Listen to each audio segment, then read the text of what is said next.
Once a frustrated German Shepherd barked. तो भाई अगर एक मूवी हिस्ट्री को बिगाड़ सकती है तो जाओ तुम भी फिल्म डायरेक्शन का कोर्स करो, अपनी मूवी बनाओ, रिलीज करो, जो दिखाना है दिखाओ। लेकिन अब जो आदित्य धार ने दिखाया वो उससे देखा नहीं गया। सबसे प्रॉब्लमेटिक सीन तो है 26/11 अटैक वाला, और YouTube पे 29 मिनट तक भौंका। पूछोगे अगर फिक्शनल फिल्म है तो मैंने पुलवामा हमले का असली में जिक्र क्यों किया, असली डेट और असली फुटेज क्यों दिखाई अपनी फिल्म? मैं कहूंगा पहले कुछ मिनट्स में हमें जर्मनी से ये मास्टर क्लास दी गई कि आदित्य धार ने धुरंधर में कुछ भी दिखा के डिस्क्लेमर में लिख दिया कि ये तो फिक्शनल है, बस कुछ ट्रू इवेंट्स पे बेस्ड है, जिस वजह से ऑडियंस के लिए रियल और फिक्शन में फर्क करना मुश्किल हो गया। एक्चुअली ना ध्रुव भाई, ये ऐसा डिस्क्लेमर इसलिए दिया गया है क्योंकि ना तो ये कोई डॉक्यूमेंट्री है ना बायोपिक। ऑल्सो यही डिस्क्लेमर मूवी और मेकर्स को लॉ सूट से बचाता है, जैसे धुरंधर पे हुआ है मेजर मोहित शर्मा की फैमिली की तरफ से। जबकि आदित्य धार ये बोल चुके हैं कि रणवीर सिंह का कैरेक्टर किसी भी एक स्पाई की बायोपिक नहीं है। जब भी कोई फिल्म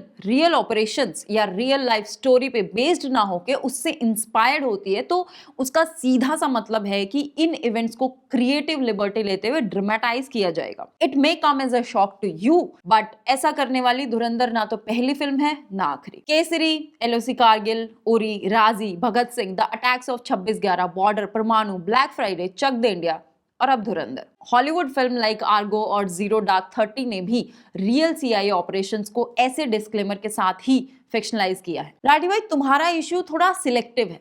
पद्मावत सही है, पीके सही है, चक दे इंडिया जहां रियल कोच का नाम चेंज करके प्रोपेगेंडा के लिए कबीर खान कर दिया वो भी सही है, लेकिन धुरंधर पे हाय तौबा मच गई। Bleed India with 1,000 cuts.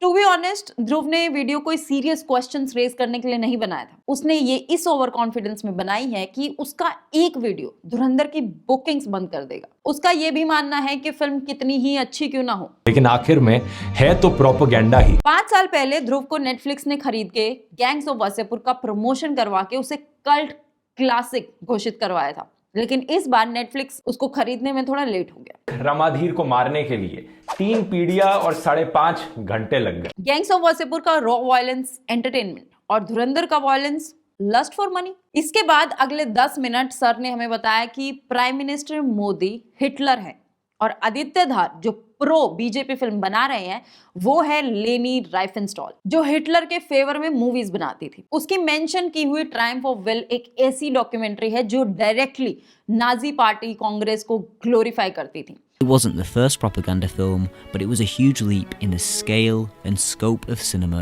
as a means of political persuasion, Holocaust और वॉर क्राइम्स को जस्टिफाई करती थी, magnifying them with an unprecedented level of top political support and a huge production budget. But धुरंधर एक spy thriller movie है जो कुछ operation से inspired है। ये कोई गवर्नमेंट फंडेड हेट मशीन नहीं है। राइफेनस्टॉल नाजी रेजिमे के अंडर कमीशन हुई थी। उनकी फिल्म जर्मनी में मैंडेटरी स्क्रीनिंग से साथ चलती थी। An actor turned talented editor and photographer, but she did it all funded by fascism. Aditya धार की फिल्म रियल इवेंट्स से इंस्पायर्ड है, क्रिएटिव लिबर्टीज के साथ, और वो प्राइवेट प्रोडक्शन है ना कि बीजेपी का टूल किट। आपको ऐसा तो नहीं लगता कि सबके पास अलग अलग पार्टी से फंड्स?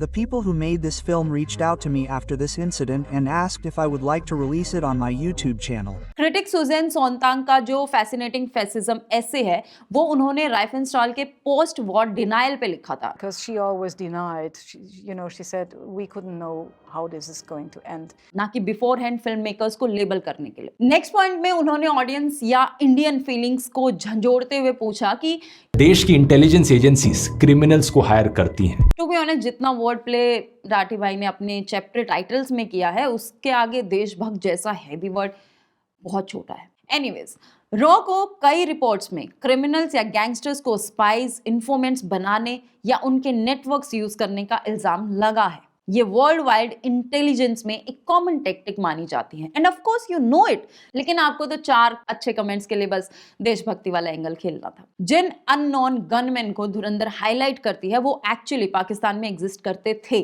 द एशियन टाइम्स के आर्टिकल में मेंशन है कि पुलवामा के बाद से टेररिस्ट को न्यूट्रलाइज करने की अप्रोच चेंज की गई थी। 2020 से 24 के बीच पाकिस्तान में बहुत सारे लोगों को अननोन गनमैन के थ्रू न्यूट्रलाइज किया गया था। पाकिस्तान को इन गनमैन का आभास तब हुआ जब एकदम से असैसिनेशंस बढ़ने लगे, और आर्टिकल में यह कहा गया था कि unknown gunman were most probably local criminals poor Pakistanis or even jihadists rather than Indian agents. Ex-Raw Chief A.S. दौलत की बुक द स्पाई क्रॉनिकल्स में भी मेंशन था कि रॉ लोकल एसेट्स रिक्रूट करता है, इंक्लूडिंग फ्रॉम अंडरवर्ल्ड। सबसे बड़े 3 क्रिमिनल जिन्होंने एक टाइम पे इंडिया के लिए इन्फॉर्मेंट्स का काम किया है वो हैं छोटा राजन, रवि पुजारी एंड बिश्नोई गैंग। ऑल्सो ऐसा इसलिए भी किया जाता है क्योंकि बाद में इनका इन्वॉल्वमेंट इजीली डिनाई किया जा सकता है। इवन जब वो अपने क्राइम्स की वजह से पकड़े जाते हैं तो उनकी गवाही की कोई क्रेडिबिलिटी नहीं होती। Once Ajit Doval said, how do we tackle Pakistan? You make it difficult for them to manage their internal security. Pakistan's vulnerability is many times higher than India's. Taliban have beheaded 23 of their soldiers. Funding can be countered by giving more funds, more than 1.5 times the funding they have available, and they will be yours.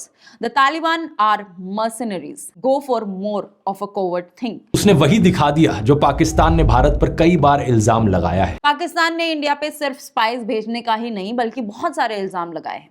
उनके बारे में बात करें कभी। India में exist कर रहे पाकिस्तान के स्लीपर सेल्स की बात भी अब करो किसी दिन यार। देखिए, भारत सरकार ने पाकिस्तान के जासूस वाले दावों को रिजेक्ट किया और इनकी वीडियो देखने के बाद आप यकीन करें मेरी आंखों में आंसू आ गए। मुझे पता चला कि भारत जो है वो हमारी कंट्री में जासूस भेज रहे। रॉ और गवर्नमेंट के रूल्स में यही आता है कि किसी भी स्पाई को पकड़े जाने पे they are on their own, और वैसे भी रिफ्यूट पे तो सब कायम है। जैसे पड़ोसी देश ने रिफ्यूज किया था कि ओसामा बिन लादेन पाकिस्तान में नहीं छुपा हुआ था। बार बार अपने ट्रेलर में कहती है based on incredible true event. धुरंधर ने बार बार ये नहीं कहा, उन्होंने ट्रेलर और टीजर में मेंशन किया था। आपने वो शायद बार बार देखा है। राठी ने कहा कि 26/11 वाले सीन्स में तुकाराम ओम्बले को नहीं दिखाया जिसने कसाब को जिंदा पकड़ा था। धुरंधर मूवी में 26/11 हमले को एक बहुत ही अलग पॉइंट ऑफ व्यू से दिखाया गया है, जैसे कि पहले 26/11 पे बनी हुई मूवीज में हुआ है। द अटैक्स ऑफ 26/11 में राम गोपाल वर्मा ने पुलिस का पॉइंट ऑफ व्यू दिखाया था। होटल मुंबई में गेस्ट और स्टाफ का पॉइंट ऑफ व्यू दिखाया गया है। State of siege 26/11 NSG commandos का पॉइंट ऑफ व्यू दिखाता है। मेजर फिल्म में मेजर संदीप का पॉइंट ऑफ व्यू दिखाया गया था। मुंबई डायरीज 26/11 में डॉक्टर्स और नर्सिस का पॉइंट ऑफ व्यू दिखाया था। ताजमहल जो एक फ्रेंच और बेल्जियन फिल्म है उसमें टीनेजर जो होटल रूम में ट्रैप थी उसका पॉइंट ऑफ व्यू दिखाया था। वैसे ही धुरंधर में दिखाने की कोशिश की गई है कि उस सेम टाइम पे पाकिस्तान में क्या चल रहा होगा। इतना घुमा फिर आगे क्यों बोलना, सीधा बोलो कि रेड स्क्रीन वाले सीन से फटी हुई है।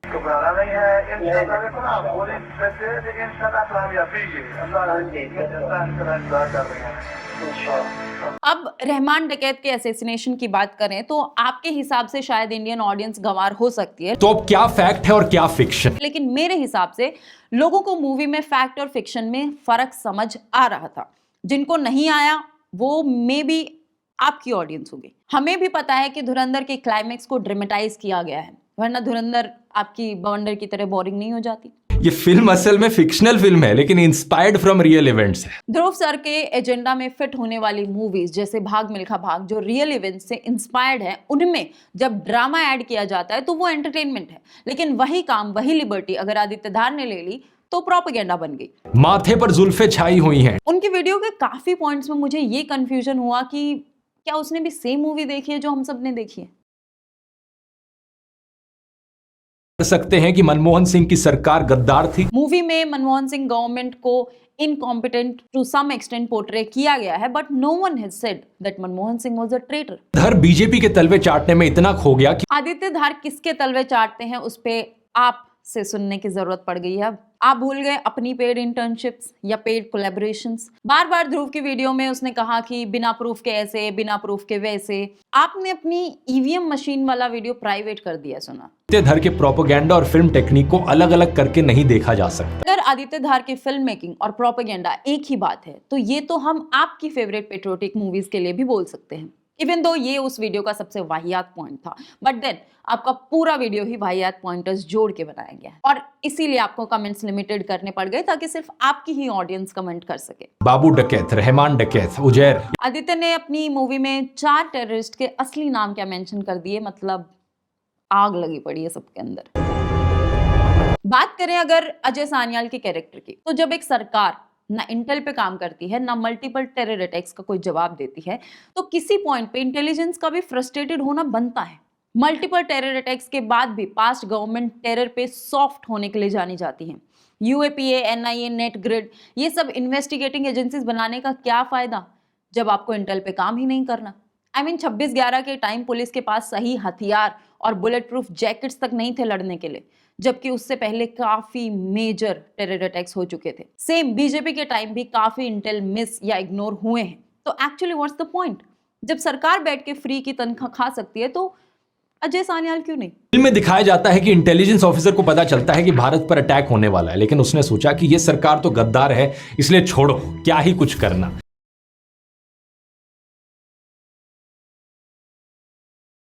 हिंदुस्तानियों का सबसे बड़ा दुश्मन हिंदुस्तानी ही है, पाकिस्तान तो दूसरे नंबर पर आता है। मूवी के हाईलाइटेड डायलॉग की बात करें अगर, तो ये डायलॉग उन लोगों के लिए ही था जो इससे ऑफेंड हुए हैं, जैसे आप। और अगर और डेप्थ में जाएं तो उसका सीधा सा मतलब है वो लोग जो वन साइडेड सेकुलरिज्म में बिलीव रखते हैं और उसे बाकी लोगों पे थोपते हैं। बाकी धर्मों की बराबर इज्जत होनी चाहिए, लेकिन हिंदू धर्म के 4 नारे लगे तो एकदम सेकुलरिज्म खतरे में आ गया। अयोध्या में जगह मस्जिद के लिए भी दी गई है, लेकिन उससे पहले अगर मंदिर बन गया तो दिक्कत हो गई, और जब वहां मस्जिद बनेगी तो सब सारे मुद्दे भूल जाएंगे। कुछ इलिटरेट इंडियन मुस्लिम्स का ये कहना है कि हमारी सरकार आएगी तो मंदिर तोड़ देंगे। कौन सी है उनकी सरकार? When it said that Congress equals Muslim and Muslim equal Congress, was that marketing? Indian Muslims का हर टेरर अटैक पे चुप रहना, हिंदू या इवन इंडिया के हित में कुछ 1-2 काम हो गए तो रोड्स पे उतर आना, इंडिया का ही झंडा जलाना और पैरों नीचे रोंदना, अपने ही देश में उन लोगों के लिए ये डायलॉग है कि उस घर में घुसकर मारेंगे जिस घर से अब जल निकलेगा। इंडिया में माइनॉरिटीज और भी हैं, लेकिन खतरे में सिर्फ एक ही कम्युनिटी है, और मैं कुछ % लोगों की बात कर रही हूँ, सबकी नहीं। And not even just a few Muslims, even Hindus, जिनके अंदर वन साइडेड सेकुलरिज्म इतना भरा हुआ है कि सब मिलके एक ही कम्युनिटी के लिए लड़ रहे हैं, लेकिन उन्हें खतरा किससे है? राठी का कहना है कि मूवी में अल्लाहू अकबर के नारे लगे हैं, वो प्रोपेगेंडा है। तो मेरा एक सवाल है कि अभी कुछ दिन पहले ही बांग्लादेश में एक हिंदू को जिंदा जलाया गया था, तब भी वहां अल्लाहू अकबर के ही नारे लगे थे। आई थिंक वो AI होगा। धर ने ये अस वर्सेस देम का नफरतखोर प्रोपेगेंडा डाला। वो लोग हैं जो टेररिज्म और स्पोर्ट्स को भी अलग अलग नहीं रखते हैं, लेकिन हाँ, अस वर्सेस देम का प्रोपेगेंडा आदित्य धार ने फैलाया है, क्योंकि धुरंधर से पहले तो तगड़ा भाईचारा चल रहा था यहाँ। एंड टेल मी, अगर मूवी में सिर्फ ISI और टेररिस्ट को टारगेट किया गया है तो इसमें पूरी मुस्लिम कम्युनिटी पे बात कैसे आ रही है? क्या ये आपका पर्सनल प्रोपेगेंडा है क्योंकि आपकी 40 to 50% ऑडियंस पाकिस्तानी है? नाम हम इनका बहुत सुना था, पाकिस्तान वाले इनको बहुत देखते हैं। और ध्रुव राठी ने अपने वीडियो में सारे एक्टर्स का सच भी बताया है ऑडियंस को, उनको भाड़े का टट्टू कह के, क्योंकि वो किसी भी सोशल या ऐसे मुद्दों पे बात नहीं उठाते। मैं आपसे इस बात पे पूरी सहमत हूँ, लेकिन अगर आपके हिसाब से टेररिस्ट को टारगेट करना, पूरी मुस्लिम कम्युनिटी पे हेट फैलाना है, तो आपने भी तो इस एक स्टेटमेंट में सारे एक्टर्स को लपेट लिया। Now is it propaganda? और एक्टर्स क्या प्रमोट करते हैं वो उनका पर्सनल डिसीजन है, हम उन पे उन्हें क्रिटिसाइज कर सकते हैं, और आप तो खुद पैसे लेके वायलेंस प्रमोट करते हैं। और इतना ही नहीं, मे बी आपने अपना पूरा लाइवलीहुड प्रोपेगेंडा पे चला रखा हो, क्योंकि जो आपके लिए सच हो वो किसी ना किसी के लिए तो प्रोपेगेंडा होगा ही। तो इज इट सोची समझी साजिश और योर लस्ट फॉर मनी? अब आ जाते हैं गैंगस्टर्स के डिपिक्शन पे। SRK ने एक बार कहा था कि मैं नेगेटिव रोल्स करता हूँ, लेकिन मेक श्योर करता हूँ कि उसका एंड भी बुरा हो, और इसीलिए यूजुअली विलेंस को एंड में मारा जाता है। लेकिन from cinema point of view और आपकी स्टेटमेंट के अकॉर्डिंग, फिल्म को अच्छा बनाने के लिए सबसे जरूरी होता है उस फिल्म का विलन। तो रहमान डकैत को कसाई दिखाने के साथ 2 गाने बैकग्राउंड में लगा दिए तो वो आपको स्वैगर लगने लगा, और उसका डांस इंस्टाग्राम पर वायरल हो जाता है। शायद आपको समझ नहीं आ रहा है कि रील्स और सोशल मीडिया पे प्रमोट अक्षय खन्ना को किया गया है, उनके डांस स्टेप्स को प्रमोट किया गया है। और जब कोई विलन या हीरो अपने कैरेक्टर को बहुत बेहतरीन तरीके से पुल ऑफ करता है तो उस कैरेक्टर का नाम हमेशा के लिए उस एक्टर के साथ जुड़ जाता है। मूवी में जो दिखाया है उसे एक्शन या वायलेंस कोरियोग्राफी कहते हैं, जो डकैत के कसाई नुमा होने का सबूत देता है, और उसे सही तरीके से प्रेजेंट करना, उसे ग्लोरीफाई करना नहीं होता। लोगों में से जिनको एनिमल और धुरंधर टाइप की हाइपर वायलेंट फिल्में पसंद आती हैं, जरा अपने आप से सवाल पूछकर देखना। एनिमल और धुरंधर जैसी फिल्म हमें क्यों पसंद आएंगी? क्योंकि ये बाकी सिनेमा में चल रहे रेपिटेटिव बोरिंग मूवीज से अलग है, क्योंकि हमें सही गलत अच्छे बुरे की समझ है, क्योंकि हमें अपने 3 घंटे अच्छा एंटरटेनमेंट मिल रहा है। लोगों को ये मूवीज उसी वजह से पसंद आती हैं जिस वजह से आपको गैंग्स ऑफ वासेपुर पसंद आती है। हीरो को विलन के साथ फाइट करते हुए देखते हैं तो एक्चुअली में उन्हें खुद से बहुत हीरोइक महसूस होता है। नाउ जस्ट बिकॉज ये मूवीज मेन स्ट्रीम पे चल गई तो ये गलत है, और गैंग्स ऑफ वासेपुर नहीं चली तो वो कल्ट क्लासिक है। तो इस हिसाब से आप और हम इक्वली फ्रस्ट्रेटेड और सैडिस्ट हैं। ऑक्टेन एक्शन, बड़े से बड़ा सेट, क्योंकि इन फिल्मों की ऑडियंस को वही चाहिए होता है। अरे बहुत मनुष्य लग रहे हो, मत करो, रहने दो, बहुत बुरे लग रहे हो। तौबा तौबा तौबा, थारा मूड खराब कर दिया। जिन मूवीज में पॉलिटिक्स या कुछ सेंसिटिव कंटेंट इन्वॉल्व होता है उनके कुछ सेक्शंस पे सवाल उठाना ऑडियंस का हक है। जैसे आपका वो पॉइंट कि नोट छापने वाली मशीन वाले पार्ट को थोड़ा मरोड़ा गया है, और दूसरा कि इंटेलिजेंस को इंटेल देते रहना चाहिए डिस्पाइट ऑफ द फैक्ट कि गवर्नमेंट क्या डिसीजन लेती है, आर ट्रू। लेकिन उसके अलावा आपका 25 मिनट का वीडियो बहुत ही बेसलेस और चाइल्डिश है।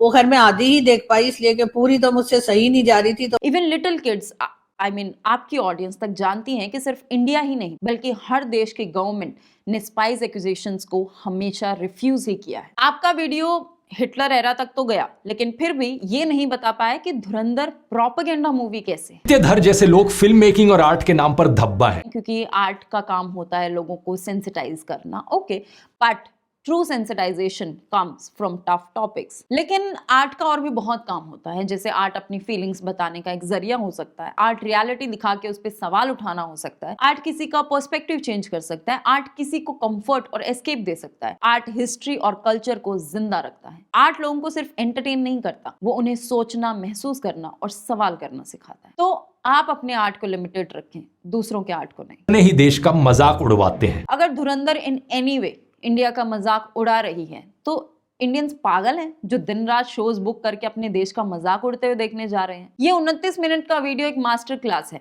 जिसका टाइटल है how to win over Pakistan audience all over again. इसके अंदर के कंटेंट की समरी है how to demean and degrade your dignity for the sake of proving something which was never there, how to get crushed by your own audience in the comments, how to make all of India hate you. Propaganda movies वो होती हैं जब कहा जाता है कि India में जितने भी हिल स्टेशंस हैं सब के सब अंग्रेजों ने डिस्कवर किए थे, एक कश्मीरी है जिसे मुगलों ने डिस्कवर किया था। स्लोली जो एजेंडा बॉलीवुड फिट करता आ रहा था, धुरंधर उसका एंड है, और ये सबके बर्दाश्त से बाहर। इन दी एंड अस्तो मा सदगमे तमसो मा ज्योतिर्गमय। आज के वीडियो के लिए इतना ही, मिलते हैं अगले ऐसे किसी वीडियो में, तब तक के लिए जय हिंद।